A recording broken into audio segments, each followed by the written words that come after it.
Welcome to Southwest General Health Talk. I'm Dr. Mike, and with me today is Dr. Rammy Korkor from Southwest General Health Center. Today we're going to be exploring what it truly means to be healthy, and we're going to dive in to all the little nuances of self-care and well-being. Dr. Korkor, welcome to the show. Thanks for having me on, Doc. I want to start off with relationships. So what role in your experience do relationships, family, friends, coworkers, all of that put together, what kind of role does all that play in our overall health and well-being? Yeah, absolutely, it's a big role, bigger role than we thought. According to the research, it's a very strong correlation between linking sort of your own health and wellness to the better relationships you have in your family. So small things have been studied even at Harvard University about staying in touch with old friends or connecting with people outside of just your small circle of family, but with your community. And they've shown benefits across the board for increasing longevity and decreasing illness and living a happier, healthier life. So it's a very important part of the overall picture. It seems that as we age, those kind of social connections become even more important from what I'm reading and learning. The stronger your relationships are as you age has been linked to lower stress levels, better mental health, doing something small like an act of having lunch with a colleague or a friend, or reaching out to an old friend and staying in touch, and sharing a meal with a neighbor or a loved one. It has profound health benefits. Now, you've talked also about spending time in nature, and I love that. What's going on there? Why do you think being outdoors has such an effect on how we feel and our well-being? It's really our true home, and nature just resets us from being in the hustle and bustle of cities and the modern day living. There's research showing that lower blood pressure happens when we're around nature, reduced cortisol levels, which is the stress hormone that causes a lot of anxiety and depression and trauma. It improves mood. Studies have shown being 20 minutes around nature. It goes beyond the data of just like your numbers of your blood pressure and like if you're spending time in nature, it's going to have a long-term lasting impact according to the research. A walk in the park can sometimes be more powerful than a cholesterol medication in some studies. That's impressive. And I'm glad you clarified that. So when we say outdoors, I don't have to go and camp for a week straight to be considered outdoors. I can just find a cool little nature trail in my neighborhood, right? You know, I'm coming to you from Northeast Ohio here in the Cleveland suburbs, and we're very lucky. I used to work in downtown Baltimore, and I'd ask patients, what does it take to get out and be around nature? And they'd have to explain to me one taxi to a bus stop, then a bus stop to a second bus, then walk a quarter mile just to get around nature. That's $7 in. Now, most places we're lucky in this country, thanks to Teddy Roosevelt, that we have preserve parks everywhere we go. And so here in Northeast Ohio, where I think most of the people watching this are from, just in our little area of Brunswick and the Cleveland area, we have these metro parks and Hinkley Hills and the Cuyahoga State Parks that are well known in the hiking communities. So, yeah, being time in nature can be sometimes is just downloading an app called All Trails app, and you can show you within a 10-mile radius, 5-mile radius, where all the walking paths in nature can be. So it can be more accessible than people think. Yeah, no, I love that. I love the idea. It could be just a simple walk outside, and that can make such an impact. Now, movement is a big thing you talk about. You said something once where we want to encourage people to find movement they actually enjoy. Why is that such a key factor? That enjoy part of it. It's the sustainability part. I mean, it's easy for a young person to have a routine with their studies, to have a gym workout and a buddy they work out with. But the moment you start the full-time job, the kids, the responsibilities, the mortgage, the car payments, like once you start adding more and more, you've got to find ways to exercise where it's part of your life and it's enjoyable so that it's sustainable. So I'll often have patients say that when I ask them about their exercise, they'll say, well, I do a lot of gardening, but I don't really have a gym membership, doc. I know I should do better. I'm like, wait, stop there. Tell me more about your gardening. That can be a great way to get outside of nature, be around nature. There's been studies where people who do gardening actually just by touching leafy greens of plants raise serotonin levels in their body, in their bloodstream, which is what the mechanism of anti-anxiety pills and anti-depression pills are trying to do also. So making sure it's sustainable and fun.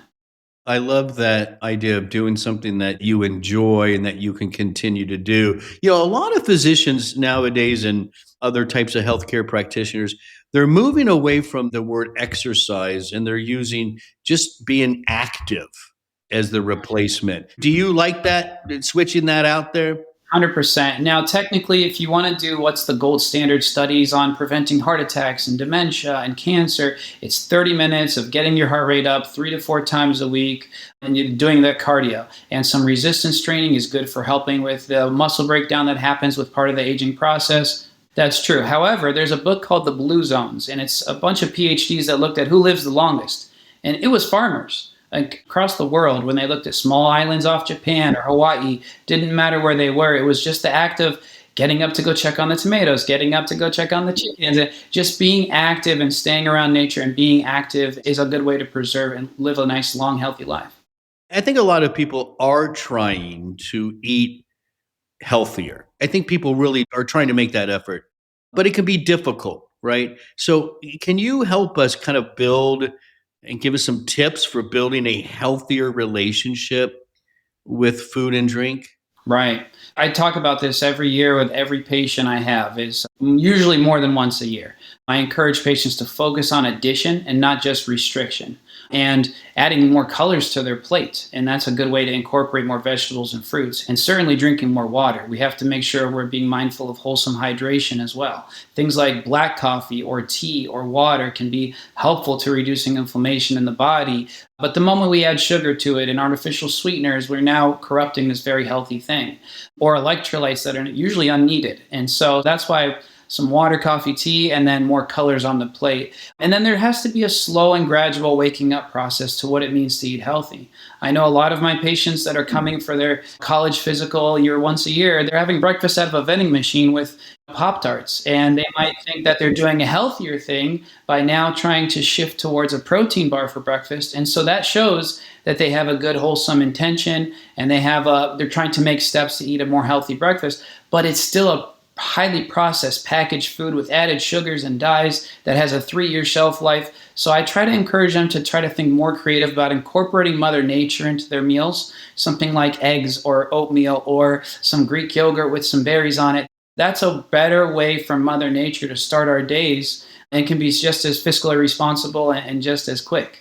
So making a slow waking up to what it means to be healthy. It's not overnight, but it is trying to be your own nutritionist and reading more about what is in the food labels, what do they really mean, and understanding that using resources like Wikipedia and YouTube and free resources where you can get great nutrition counseling for free. If I am doing a better job, I am getting more of my fruits and vegetables, getting more fiber, lean proteins. I'm really trying and doing all that stuff. But boy, I love that one processed sweet thing. Is it okay once in a while to have that?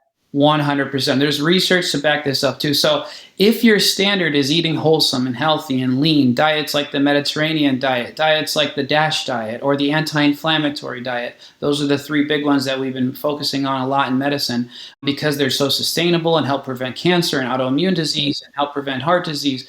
But if your baseline is like that, and then you go on a trip to the Dominican or a trip to Cancun and you have some fun and splurge on some cheesecake or something, that's not going to affect your health negatively. The problem is if you're not able to sustain a healthy diet throughout your normal 9 to 5 and your normal week, then once in a while eating healthy is not going to correct that. So it goes in both directions. Okay, so I'm going to shift now because we're talking about just healthy lifestyles, wellness in general here. I mean, there's a lot to talk about. But one thing I wanted to bring up was in today's world, we live in a 24-hour news cycle.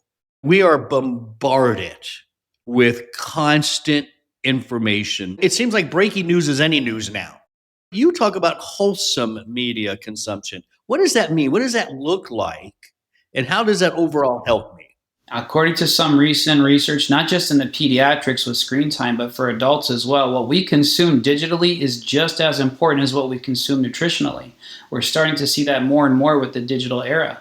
And if someone's consistently scrolling through negativity or videos that create this mind process of comparing self to others, or just the sensational news, as you alluded to, it raises anxiety and it drains energy. So, wholesome media consumption really means being intentional and choosing content that sort of uplifts. Imagine watching a coming of age story and how you would feel after watching that, or a romantic comedy around Valentine's Day. Like you're enjoying that and you feel light, and then compare that to doom scrolling through media that's just trying to build negativity, and a horror movie right before you sleep. What do you think is going to happen to cortisol levels? So just being thoughtful and mindful of consumption of media is very important. Yeah, I gotta tell you, I think that's a big one for all of us of all ages today. So I want to talk also about having a consistent rhythm to your daily life, right? And I guess what I mean by that is a consistent sleep cycle, consistent healthy diet, all that kind of stuff. How does that help if I'm following a consistency with those key things in my life? Right. Yeah. So consistency is huge. We've looked at studies between the spontaneity that we see in some young people with jobs that work different hours and how they're doing things at different sleep times, different eat times. Unfortunately, it's not good for us. The answer you expect to be true is actually true. Just like we evolved to have this circadian rhythm and how our melatonin is secreted by our retina, telling us to fall asleep when it's dark and then to wake up when it's light, is exactly what we see. Our bodies love rhythm. Regular sleep and wake times regulate hormones. They improve energy levels and they protect our mental health. That's especially important this day and age. So I often see patients with sleep issues and they dramatically get better just by having a consistent bedtime and a consistent eating time and a consistent routine. So consistency is very important for overall wellness. And maybe not be looking at your smartphone at 1 a.m. in bed, right? With that light just hitting you right. That has to cause some problems. Exactly. Bright light suppresses melatonin from the retina from secreting that. Exactly. People take supplemental melatonin just because of the bright screen on their phone. Yeah, just maybe put it away. I do think experts talk about putting your phone away, TV off, what, a couple of hours before Exactly. you go to bed, right? They space it out further every time they look at this. Yeah, so they recommend further and further out. Lots of people, Dr. Korkor, are feeling burnout today. It could be job burnout, it could be relationship burnout, it could be just taking care of a family burnout, right? If I'm feeling burned out about things, what's one thing that maybe I can do that can help to maybe turn that around or at least start turning it around? Exactly. And I'm glad you mentioned that one thing because that's sometimes all it takes is like one small thing every couple of weeks that you incorporate to help mitigate the burnout frequency. And unfortunately, burnout is not just what we read about with doctors, it's hitting every medical field, it's hitting every professional field, lawyers, accountants, we're all feeling it. So yeah, it starts with one manageable change. It could be something we talked about of 10 minutes walk in nature, finding a way to squeeze that into a lunch break or before or after work, or just like we said before, turning off a screen 30 minutes earlier than usual, maybe practicing some gratitude meditation. A study was done in the New England Journal of Medicine where they just encouraged people who are experiencing burnout, they asked them to think of three things to be grateful for right before they sleep and right before they wake up and reflect on that. Simple things like being able to breathe room air and not on oxygen, or being able to walk and not be in a wheelchair, or maybe being able to like swallow food and eat food and not have to be fed through a peg tube or some kind of supplement. So little things like that, gratitude meditations, time in nature, those little transformations start off as small, but then those little small wins add up and that helps you build momentum. So I tell patients, don't try to underestimate the power of one little shift to help prevent burnout. It's like slowly over time, we're doing better and better. I like that. One thing, and that one thing can make a difference. That's awesome. To wrap up, is there anything else that you would like to tell the listening audience about being healthy and healthy living? Well, yeah, probably that being healthy isn't just about trying to be perfect. It's about sort of creating a life that supports your physical and emotional and spiritual needs. And so, my hope is that people will walk away understanding that health is not just sort of a number on a chart or on a scale, but it's how you feel when you wake up, when you connect with others, how when you move through the world. How does your body feel? How does your mind feel? And just being thoughtful and mindful about being kind to each organ. Like we talked about media consumption, being kind to your mind. Each different organ, if I'm going to be kind to my stomach or if I'm going to have that extra spicy snack. Just looking at each organ individually. For your skin, am I well hydrated? For your joints, is my BMI right? Is for your heart, is my blood pressure okay? So just taking inventory of your body, one small step over time adds up. And then you end up finding that you don't want to go back to those old days of not feeling as healthy and well. That's fantastic information, Dr. Korkor. Thank you so much for coming on the show today. Of course, thanks for having me. That was Dr. Rammy Korkor, an internal medicine physician with Southwest General Health Center.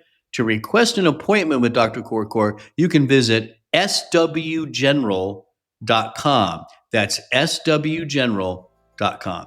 If you found this episode helpful, consider sharing it on your social channels and explore our full podcast library for topics of interest to you. This has been Southwest General Health Talk. I'm Dr. Mike. Thanks for listening.